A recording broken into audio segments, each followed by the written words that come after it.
নির্বাচিত হয়েছেন তাকে ফুলের শুভেচ্ছা জানাচ্ছি। জাতীয় নির্বাচনকে সামনে রেখে রাজনীতিতে আবারও সরব হচ্ছে বাংলাদেশ জামায়াতে ইসলামী। এবার বরিশাল বিভাগ জুড়ে 21টি সংসদীয় আসনের প্রার্থী ঘোষণা করল দলটি।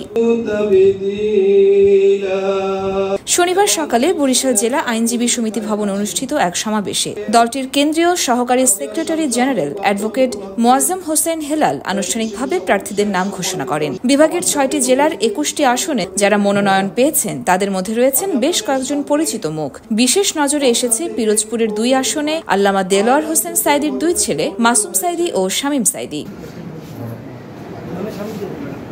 অনুষ্ঠানে উপস্থিত ছিলেন দলের কেন্দ্রীয়, মহানগর ও জেলা পর্যায়ের শীর্ষস্থানীয় নেতারা। প্রধান অতিথি ছিলেন দলের নায়েবে আমির ও সাবেক সংসদ সদস্য ডাক্তার সৈয়দ আব্দুল্লাহ মোহাম্মদ তাহের। একটি সুস্থ অংশগ্রহণমূলক এবং গ্রহণযোগ্য নির্বাচন করা। বক্তব্যে নেতারা বলেন, জনগণ এখন পরিবর্তন চায়। তারা চায় ন্যায় বিচার, চায় নীতিভিত্তিক নেতৃত্ব, আর সে জায়গা থেকেই জামায়াত তাদের প্রার্থী ঘোষণা করেছে। তো এবারে আমরা আমাদের 21টি আসনের প্রতিনিধিদের আমি আপনাদের সামনে পরিচয় করিয়ে দিচ্ছি।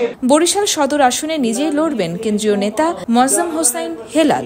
তার ভাষায়, মানুষ শান্তি চায়, আর সেই শান্তি ফিরিয়ে আনতেই জামাত প্রস্তুত। একাদশ জাতীয় সংসদ নির্বাচনের অভিজ্ঞতা থেকে এবার সব দল চাইছে একটি নিরপেক্ষ পরিবেশ।